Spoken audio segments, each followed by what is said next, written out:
Preguntas con todos.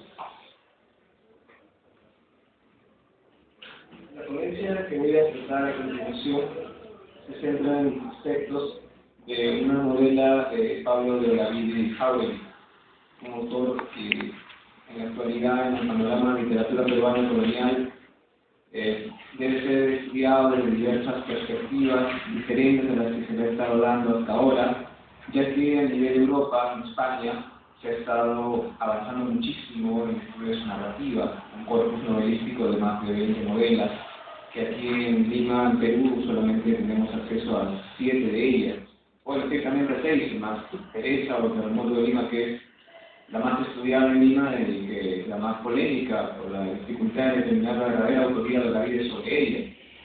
Tordo Núñez, quien descubre la novela en la Biblioteca Nacional de Lima, es quien da razones para asociarla con la vida, y en mi tesis, sustentada en enero de 2009, yo doy más razones y apoyo a Núñez en la distribución de la autoría de la vida. Bueno, mi ponencia trata sobre el aspecto de la literatura de viajes dentro de la novela Teresa o el Terremoto de Lima, y la mirada que se da a Lima dentro de esta novela. Justamente menciona el terremoto, que es un acontecimiento histórico, un suceso real en la historia de Lima, y el espacio virreinal limeño.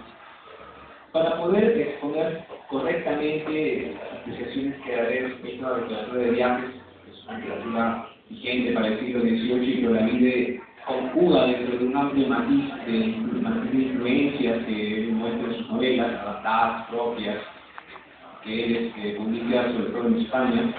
Voy primero a hacer un breve resumen del argumento de la novela.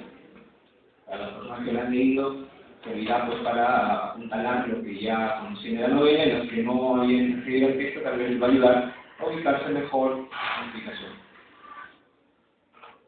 El argumento. Don Ramiro, noble español culto y adinerado, decide viajar al virreinato del Perú para poder disponer de la herencia que le había dejado un tío suyo que vivía en Lima. Sale de España Don Ramiro a los 25 años. Después de una larga travesía, llega al Perú, asignándose en la ciudad de Lima, sufriendo una decepción en su afán de aprendizaje mediante el traslado a nuevas realidades, al darse cuenta del pobre nivel cultural de la ciudad, y deseando entonces terminar cuanto antes los motivos de su estadía para poder regresar a la metrópoli. Es cuando conoce a la adolescente Teresa Fuentes, 14 años, a quien ve en las cercanías de la iglesia en compañía de la madre de esta, doña María, quedando inmediatamente en hispano prendado a la bella joven. Don Ramiro, quien se acerca a los 30 años ya, por viaje de 2 años de España a Lima, requiere a doña María los amores de su hermosa hija Teresa. La madre, dándose cuenta de la posición económica del peninsular, acerca los tratos entre él y su hija, pactando incluso fecha para la boda. Teresa, ante esto, se muestra muy sumisa, es una chica todavía con el ánimo sosegado, todavía es una chica que se deja dominar por la influencia de la mamá. Estos planes se ven interrumpidos por la llegada de Alonso de la Barca, de 18 años, hijo de un preciado amigo de Don Ramiro, el cual, viéndose en trance de muerte, es decir, el padre estando a punto de morir, envió desde España al joven para apoyarse en la hospitalidad de Don Ramiro, amigo y cercano al papá de Alonso. Don Ramiro, al poco tiempo de la vida del joven Alonso, entró en grave preocupación al darse cuenta de las posibilidades en contra de su próximo compromiso que Teresa y Alonso se llegaban a conocer. Lo que sucede casi de inmediato al accidentarse el joven Alonso y ser socorrido por Teresa. Los dos jóvenes se enamoran de inmediato, pero Alonso, respetuoso y agradecido por su benefactor, decide dar un paso al costado y alejarse de Lima, embarcándose rumbo a las Indias Orientales, Filipinas, con un ventajoso cargo de supervisión gubernamental otorgado por el virrey a pedido de Don Ramiro. Seguidamente se realizó la boda entre Don Ramiro y Teresa. Años siguientes de infelicidad marital, Teresa sigue enamorada de Alonso. Transcurren 5 años. En el mes de octubre de 1746 llega Alonso, vuelve a Lima por un azar. Ya contaba con 23 años Alonso, llega al puerto del Callao Estando él todavía en el barco, se produce el terremoto famoso de 1746. Él pide permiso para ir a tierra, para socorrer a la población sobreviviente, camina a la casa de don Ramiro, ve el cadáver de doña María. Al llegar a la casa encuentra desmayada a Teresa y malherido a Ramiro, quien en un acto de nobleza luego in extremis al oso la mitad de su fortuna, quedando la otra para Teresa, la viuda. El mismo virrey queda como albacea de la voluntad testamentaria y de los deseos póstumos del adinerado don Ramiro, que deseaba que Alonso y Teresa se casen. Lo que ocurre transcurrió el luto. Finalmente la joven pareja, decide trasladarse a Sevilla para iniciar una nueva vida. Este argumento de Teresa o el terremoto de Lima nos sirve como base para explicar los aspectos de la literatura de viajes y la mirada sobre Lima en la novela. Al inicio de la narración, el sevillano don Ramiro recuerda las circunstancias que lo trajeron a Lima. Cito: a los 25 años, decía, cuando uno posee dinero y salud, no puede hacer cosas mejor que dedicar el tiempo a los viajes. El mío es de los que pueden diferirse, el que no pueden diferirse ni eludirse. Veré primorosos climas y estilos nuevos. Volveré a ver en las orillas del Mar del Sur con paisanos míos. No cesaré de estar bajo la protección y vivir bajo las leyes de mi soberano. Y este viaje que yo podría emprender por mero recreo o para mi instrucción, llevará el fin de recoger 20.000 ducados de renta. Y decía: son notorias las ansias de descubrir nuevas realidades en don Ramiro que le permiten enriquecer su vida con experiencias y adquirir así conocimientos novedosos. La perspectiva del viaje como forma de adquirir conocimientos, aparte del evidente autobiografismo en la obra, recordemos que la vida parte muy joven de Lima hasta Sevilla y nunca regresó al Perú. En este caso su personaje viene de Sevilla a Lima, ¿verdad? Y nunca va a volver a España. La perspectiva del viaje, como forma de adquirir dichos conocimientos, aparte del evidente autobiografismo, escribe esta novela en los registros ideológicos y literarios del siglo XVIII. En tanto, la novela de viajes, propia de este periodo, tenía como piedra angular, en su concepción, la idea del viaje como experiencia enriquecedora, por brindar experiencia vital y conocimiento de nuevas realidades. Debemos recordar que la formación ilustrada, que es la vigencia en la época sobre la cual Olavide crea toda su obra literaria, promovía la inserción en el mundo por medio del aprendizaje de otras realidades. Se describe a continuación el viaje de don Ramiro, desde una tal Sevilla hasta Lima. Olavide, anciano, hace un viaje al revés, cumpliendo tal vez el deseo no cumplido de llegar a volver a su ciudad natal. Cito: la navegación no podía ser menos larga, pero no la retardó contratiempo ninguno de mar. Los vientos fueron de continuo favorables. Aún pasó sin haber experimentado grandes peligros el tremendo estrecho de Magallanes, después de haber subido la larga cadena de las costas de Chile. Se ancló finalmente en el puerto de Callao. Fin de cita. Fue un viaje con evidentes reminiscencias autobiográficas y que probablemente subliman los deseos de vuelta a los orígenes, debido tal vez a la nostalgia por la tierra natal en la vejez. En el sentido que el autor sale de Lima a los 20 años, David a los 20 años luego del terremoto, años después, y realiza el viaje descrito en forma inversa en su viaje en España. Por otro lado, debemos tomar en cuenta también los metatextos literarios de la época, así como la condición de los escritores respecto a la experiencia del viaje, distinta a la de los escritores de los siglos pasados, en especial en España, como bien indica uno de los máximos estudiosos de la novelística de Olavide, Russell T. Seward. Cito: una de las enormes diferencias entre la ficción española del siglo de oro y la de la Ilustración es que el escritor de este último periodo estaba más habituado a viajar, y el viajero que tenía la costumbre de observar, apuntar y describir todo lo que le pasaba cada día también iba a escribir novelas de otro modo muy nuevo. Fin de cita.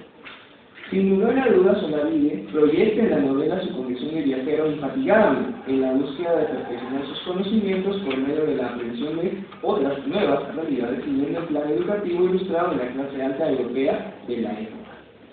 Russell T. Seward escribe respecto a la ficcionalización del material autobiográfico en la novela, cito: en Teresa o el terremoto de Lima, un Olavide sevillano, por decirlo así, recorre la trayectoria del autor al inverso, pues establece en Lima este caballero maduro en quien se reconocen ciertas presunciones del filósofo, cierto miedo ante la amenaza de caer en las garras de la Inquisición como apóstata, y mucho agradecimiento a cierto amigo que, En las lejanas soledades de Sierra Morena me libertó de 3 bandoleros.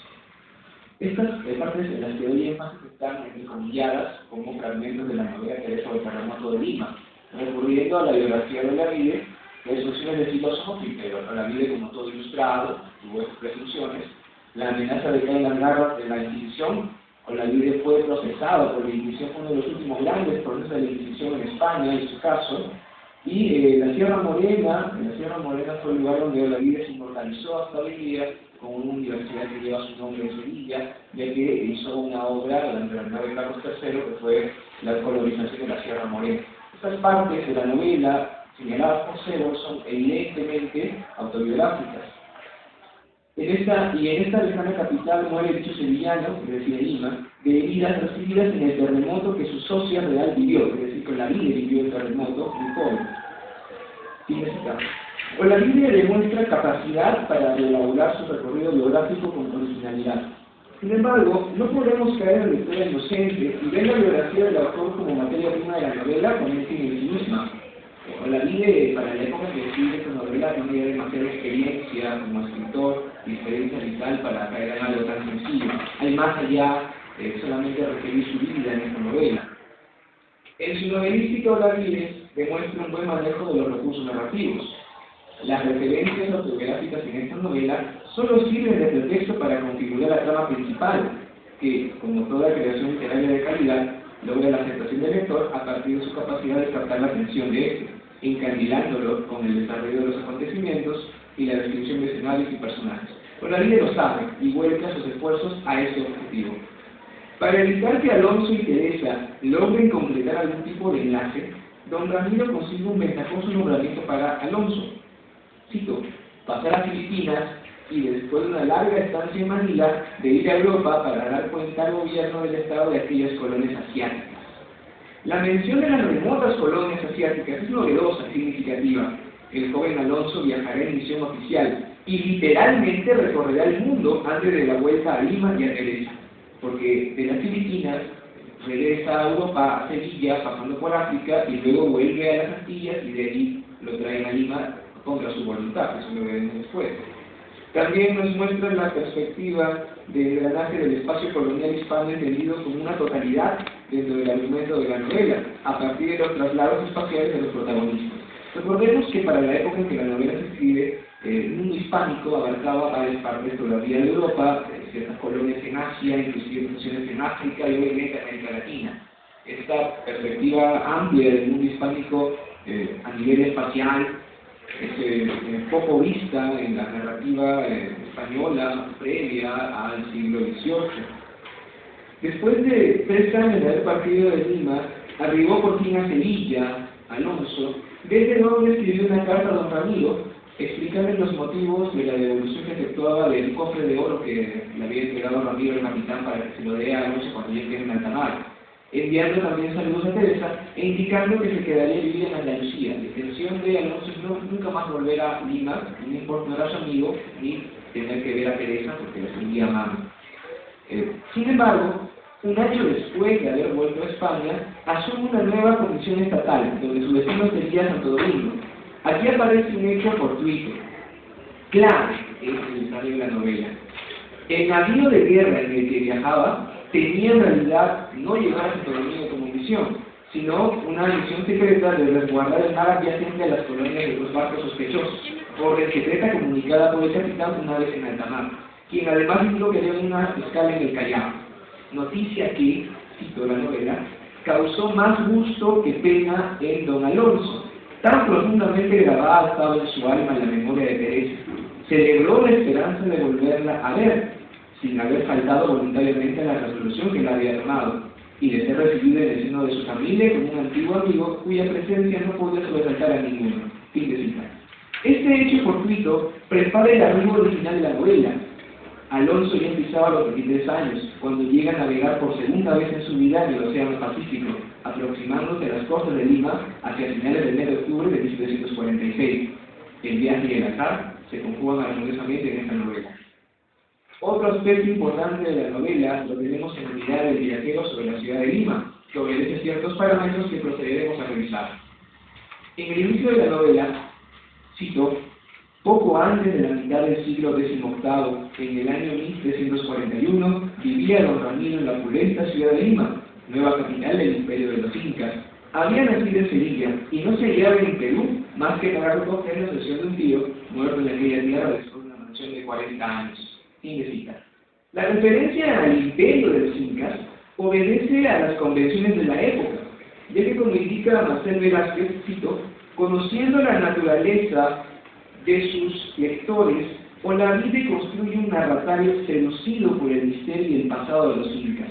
Recuérdese que entre el público culto francés el mito de los incas y su pasado esplendoroso ya estaba arraigado en ese momento. Fin de cita. Efectivamente, en esa época los comentarios reales del Inca Garcilaso ya habían surtido el efecto idealizador sobre la civilización incaica, publicándose libros como Los Incas o la destrucción del Imperio del Perú de Jean-François Marmontel. También es probable que la imagen de magnificencia con la que se caracteriza Lima, cito, la ciudad más opulenta del Nuevo Mundo, fin de cita, sea por el orgullo del criollo nativo. Sin embargo, esta actitud llega a ser oscilante en el transcurso de la novela, pareciendo más que deseo de alabar porque sí algún elemento de la tierra natal del autor, responder ante todo a lograr verificar determinados efectos en el receptor destinados a reflejar la perspectiva subjetiva de los personajes y o generar admiración o reprobación del lector, al describir la realidad limeña dieciochesca en los aspectos positivos y negativos de la misma. Razón por la que podemos vincular la intención del autor con la del movimiento costumbrista peruano decimonónico, en el sentido de proseguir la tradición instalada por Juan de Valle y Caviedes, de centrar la descripción de la ciudad a partir de una mirada crítica, benévola o censuradora, línea que va a ser desarrollada hasta llegar a una relativa madurez, ya en el siglo XIX, con el costumbrista peruano, de Felipe Pardo Gallá y Segura. Una vez obtenido el reconocimiento como heredero, don Ramiro, cito, mandó hacer a este querido pariente, a quien no había visto jamás, un suntuoso oficio de difuntos. Se manifestó generoso con los eclesiásticos y religiosos de toda forma que, para la mayor gloria de Dios y mayor provecho personal de ellos, superabundan en la capital del Perú. Fin de cita.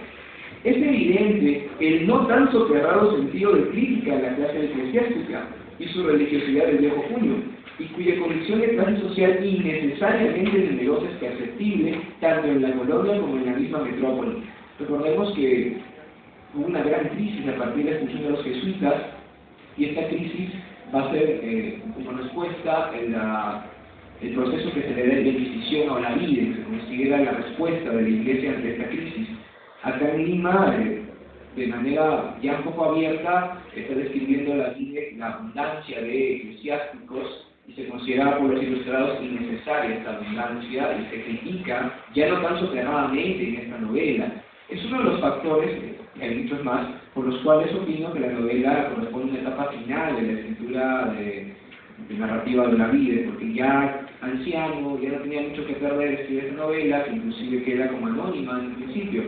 Bueno, la descripción de Lima llena de iglesias, llena de templos y llena de eclesiásticos, ya fue un tópico en esta novela. Por medio de esta digresión, muy a tono con el discurso regular de la narración, se nota una mayor fluidez en el estilo, así como soltura en la expresión de la crítica hacia la clase eclesiástica, que en otras novelas del mismo autor anteriores, en las cuales se critica de una manera más soterrada lo eclesiástico. La llegada y permanencia del peninsular, don Ramiro, genera un clima de entusiasmo entre los criollos y españoles residentes, quienes buscan la cercanía del chapetón, de seguro con la intención, no mencionar explícitamente en la novela, de interesarme por alguna de las muchachas casaderas de la élite criolla limeña, algo muy común en la época, acrecentando en este caso por la condición de adinerado don Ramiro. Marcel de Fornau, el máximo biógrafo de Pablo de Olavide, menciona, refiriéndose a la genealogía de Pablo de Olavide, que, cito, si la vanidad de los criollos les aleja de la práctica del comercio, única fuente de ingresos en las Indias, su ruina progresiva conduce a sus hijas a buscar el matrimonio con los europeos enriquecidos por los negocios o los cargos públicos, en los que logran generalmente una brillante y rápida carrera. Pablo de Olavide procede de una serie de matrimonios mixtos de la índole que hemos referido. Sin embargo, el chapetón don Ramiro no se siente a gusto en la ciudad, así que la novela. Don Ramiro se hallaba distante de pensar en satisfacerlos.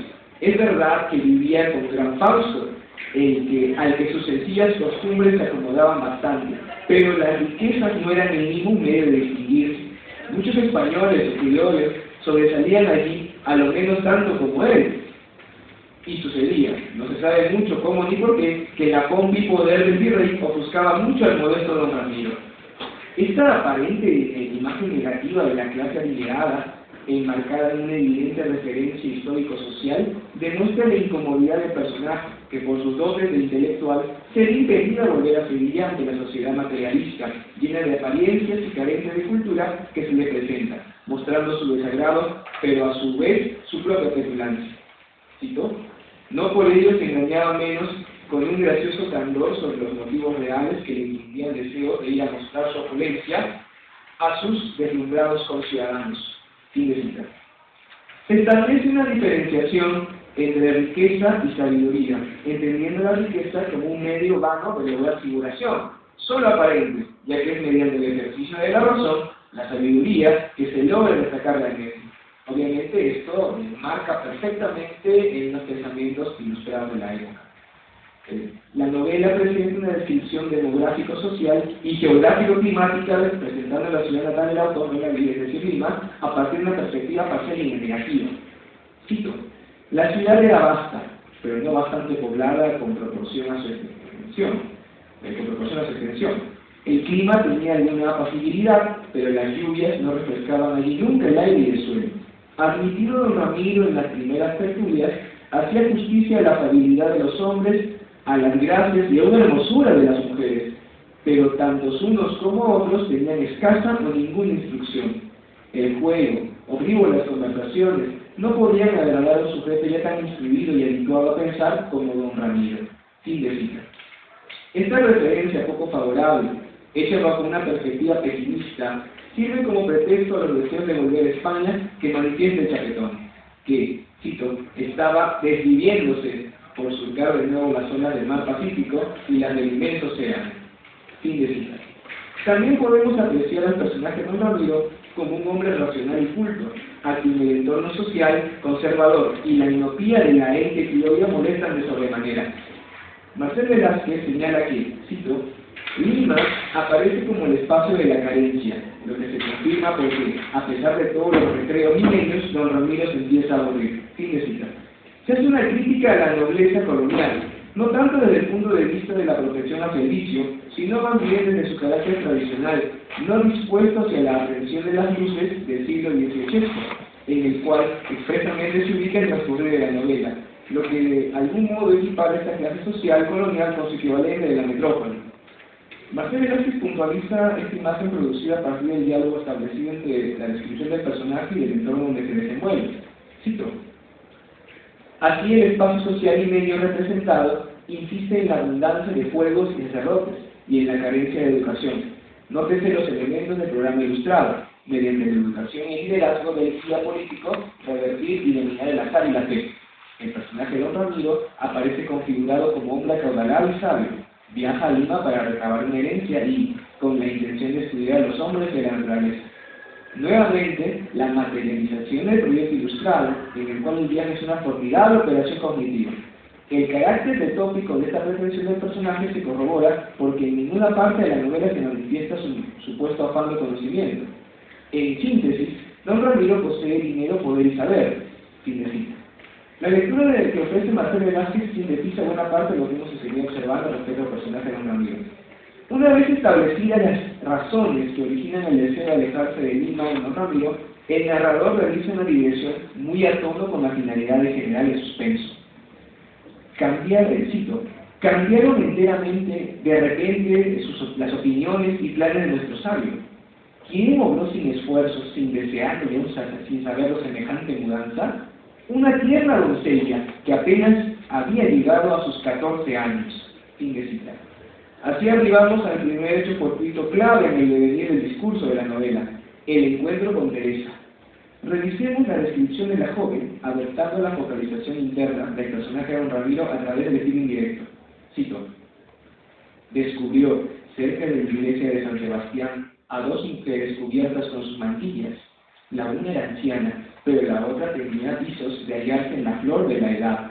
La hermosura de sus facciones correspondía con la gentileza de su talla, porque la hermosa Teresa Fuentes, favorecida de la naturaleza bajo todos los aspectos, parecía ya alta, aunque apenas de edad de 14 años, podía ser mirada todavía como en infancia. Pudo contemplar por un instante el rostro de la hermosa Teresa y creyó ver medio abiertos los cielos. Su dulce sonrisa, negros ojazos, cabello moreno, rizado naturalmente, y la reluciente blancura de su tez introdujeron el desorden en el alma del sabio. Dijo este en su interior que, si la hermosa desconocida reunía tantos dotes exteriores, las buenas prendas de la voluntad y entendimiento, no podía comparársele mujer ninguna en la tierra. Ahora bien, durante los 2 o 3 segundos que él estuvo frente de Teresa, notó ciertamente que la inteligencia, bondad y candor se pintaban en su celestial figura. Fin de cita. La descripción de estas escenas es de un innegable talla costumbrista, al configurar la imagen de la mujer limeña arquetípica desde la mirada europea colonial, cabello y ojos oscuros, es pálida y la silueta que resalta a pesar de la conservadora vestimenta. Por otro lado, la escena permite aseverar que Olavide muestra una línea definida en la caracterización de los personajes en las novelas analizadas. Es decir, si analizamos las novelas de Olavide en conjunto, encontramos personajes tipo: la bella adolescente, el gallardo joven enamorado, el hombre que bordea los 30 años enamorado de la joven, y el personaje mayor, masculino o femenino, que sirve de apoyo, guía o obstáculo a las pretensiones de los protagonistas. Para culminar este breve recuento de los aspectos costumbristas de la narración, al arribar a la última parte de la misma, cuando el barco en el que Alonso recala en el puerto de Callao, el capitán anima a la fatigada tripulación, cito, anunciándoles que celebrarían luego de Callao la fiesta de Todos Santos, fin de cita, mencionando la tradicional costumbre de conmemorar el Día de Todos los Santos, 1 de noviembre, cerrando el narrador la referencia de la siguiente manera, cito, con mucha razón los marinos expertos no se aventuraban a contar con el siguiente día, cuyo método deberían seguir también por cierto en tierra. Es decir, se considera que la fiesta del 1 de noviembre va a ser una fiesta en la cual el alcohol, la fiesta va a generar un feriado sobreentendido a continuación. Es evidente que se hace referencia a las costumbres disolutas de la época, lo que nos vuelve a acercar al costumbrismo referido. Para terminar, voy a mencionar que las novelas de Olavide han sido estudiadas principalmente por María José Alonso Seoane, estudiosa de España, y también por Russell T. Sewell, profesor norteamericano. Y Russell T. Sewell le da mucho énfasis al aspecto de que las novelas de Olavide tienen influencia de la novela de viajes, la novela costumbrista, la novela gótica, la novela pastoril, que en el siglo XVIII todavía está vigente en España. Por tanto, estudiar a Olavide implica abrir un amplio matiz de posibilidades. Olavide está estudiado en España hoy en día como un autor de nexo entre la narrativa del siglo XVII, del XVI, del siglo de oro, con la narrativa posterior del siglo XIX, un momento de desembrague importante en la narrativa española. Enlazarlo a la narrativa peruana a partir de la novela Teresa y estudiar sus novelas es una tarea muy pendiente en nuestro medio. Yo pediría que los presentes puedan interesarse y poder avanzar con el estudio de este autor. Muchas gracias.